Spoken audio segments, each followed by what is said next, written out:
Hello दोस्तों, स्वागत है आपका एक नए क्लास में। फोर्थ सेमेस्टर की जूलॉजी का आज डे 1 है। हम ये नहीं वादा कर रहे हैं आपसे बहुत वीडियोस बना देंगे क्योंकि कंटेंट इतना सारा बना रहा है, लेकिन हाँ बहुत सारे कमेंट्स आ रहे थे तो हम कोशिश कर रहे हैं ज़्यादा से ज़्यादा चीज़ें आपको दे पाएं। तो इस वजह से हमने वो क्वेश्चंस आज उठाए हैं जो बार बार पेपर में रिपीट होते रहते हैं। आप अपना मॉडल खरीदो, पढ़ते रहो, सारी चीज़ें करते रहो, लेकिन जो ये सीरीज है इसमें हम जितने ऑब्जेक्टिव दें उन्हें भी देख के जाना। जितनी ज़्यादा से ज़्यादा वीडियोस दे पाएंगे उतनी आपको दे देंगे, क्योंकि अभी लगभग अपने पास 5-10 दिन हैं। तो जितना कंटेंट मिल जाए उतना पढ़ लो, क्योंकि इंपॉर्टेंट पेपर आपका रिवाइज यहां से हो जाएगा, बाकी तो आप अपना पढ़ ही रहोगे भाई। ठीक है, पहला क्वेश्चन क्या है?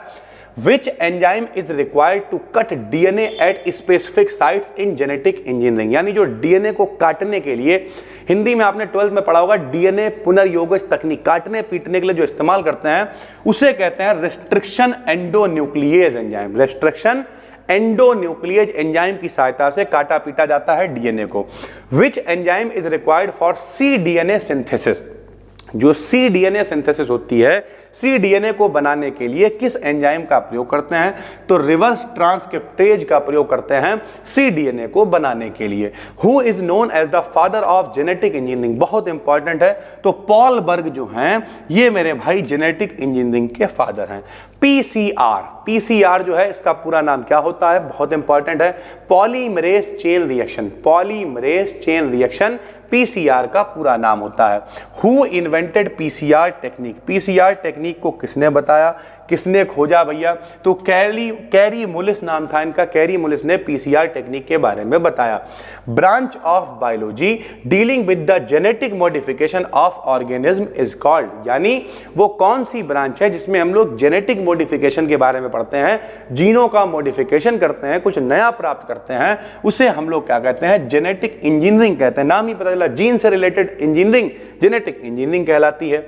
इंटरफेरॉन्स क्या होते हैं? तो इंटरफेरॉन्स एंटीवायरल प्रोटीन्स ही होते हैं जिन्हें हम लोग इंटरफेरॉन्स कहते हैं। फुल फॉर्म ऑफ बाईएसी, बाईएसी का पूरा नाम क्या होता है?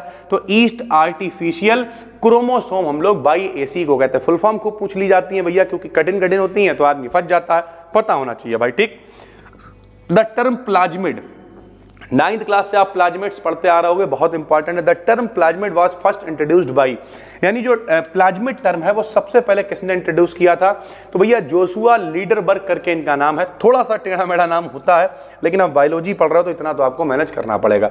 विच enzyme is used to join 2 fragments of DNA and to seal the gaps between them? 2 DNA को जोड़ने के लिए, उनके गैप को खत्म करने के लिए किस एंजाइम का प्रयोग करते हैं? तो डीएनए लाइगेज एंजाइम का हम लोग प्रयोग करते हैं। The process used to determine the order of nucleotides in a specific DNA molecule? सभी को पता है डीएनए मॉलिक्यूल कैसे बनता है।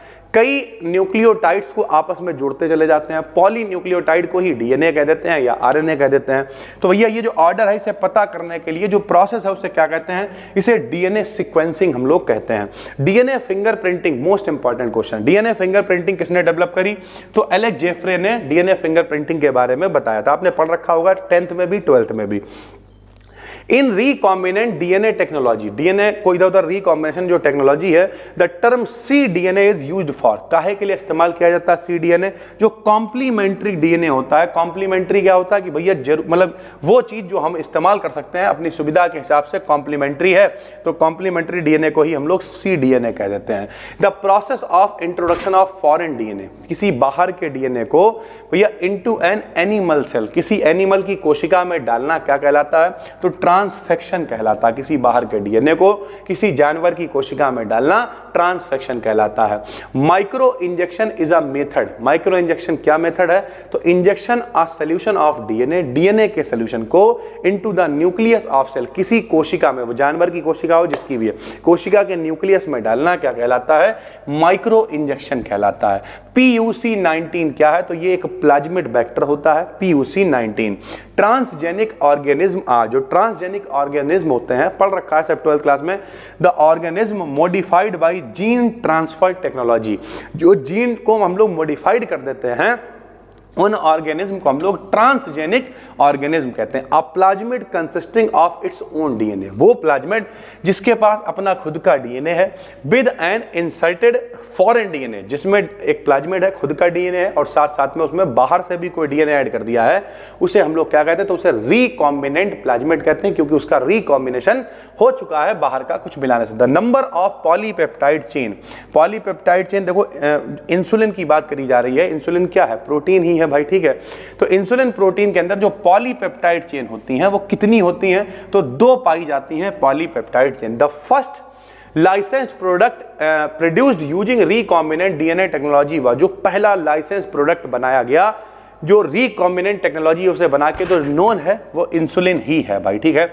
एडीए का पूरा नाम क्या होता है, तो एडेनोसिन डीएमाइनेज, ठीक है। क्या नाम है, adenosine deaminase. Which of the following enzymes in bacteria are responsible for restricting the growth of virus, virus की ग्रोथ को रोकने के लिए कौन से एंजाइम होते हैं, तो उन्हें हम लोग कहते हैं रिस्ट्रिक्शन एंडोन्यूक्लियस। क्या कहते हैं, रिस्ट्रिक्शन एंडोन्यूक्लियस। एससीपी का पूरा नाम सिंगल सेल प्रोटीन, एससीपी का पूरा नाम होता है, बहुत बार पेपर में आया हुआ है। विच of the following disorder is also called the royal disease, royal disease कौन किसे कहा जाता है, तो भैया हीमोफीलिया, सभी को पता है बीमारी होती है जो उसमें सेल्स वगैरह की कमी हो जाती है, हीमोफीलिया एक रॉयल डिजीज कही जाती है। सुपर कंप्यूटर की खोज किसने करी, किसी इंडियन साइंटिस्ट, तो परम था, सभी को पता है।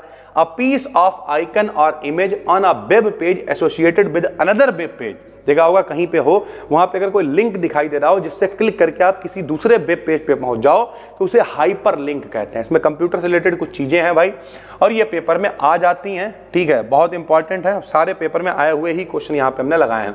लैन और वैन क्या होता है, लैन का नाम होता है लोकल एरिया नेटवर्क और वैन का नाम होता है वाइड एरिया नेटवर्क, ये आपको पता होना चाहिए। What is the use of control plus A, control C copy के लिए, control C control V paste के लिए, control A select to all के लिए, तो सब कुछ सिलेक्ट कर to select all control A का प्रयोग करते हैं। Who is the father of bioinformatics, जो बायो इन्फॉर्मेटिक्स होते हैं इसके फादर कौन है, तो इसके फादर होते हैं मार्गरेट डे हाफ, ठीक है, होते नहीं हैं। HTTP सभी ने को पता ही होगा, HTTP किससे कनेक्टेड है, तो कंप्यूटर से कनेक्टेड है, हाइपर टेक्स्ट ट्रांसफॉर्मेशन या transfer protocol. Which one of the following measure the blood glucose and sugar level, जो ब्लड ग्लूकोज को नापता है, शुगर लेवल्स को नापता है, उसे क्या कहते हैं, उसे बायोसेंसर कहते हैं हम लोग।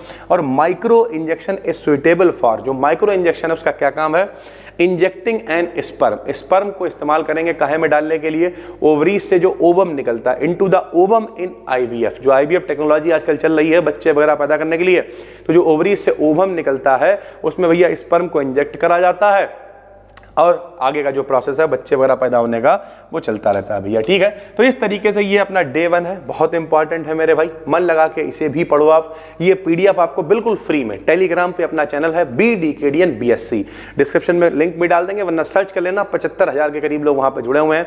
ये पीडीएफ का नाम है 2nd and 4th semester zoology PDF, ठीक है। जैसे ही वीडियो शेयर होगी वैसे ही पीडीएफ आपको मिल जाएगी, इसका मतलब यह है टेलीग्राम को ज्वाइन करके रखो परमानेंट, ताकि वीडियो शेयर हो, पीडीएफ आपको मिल जाए। अभी 8-10 दिन है, कोशिश कर रहे हैं अधिक से अधिक कंटेंट देने की। फिर मिलते हैं, तब तक के लिए धन्यवाद, थैंक यू।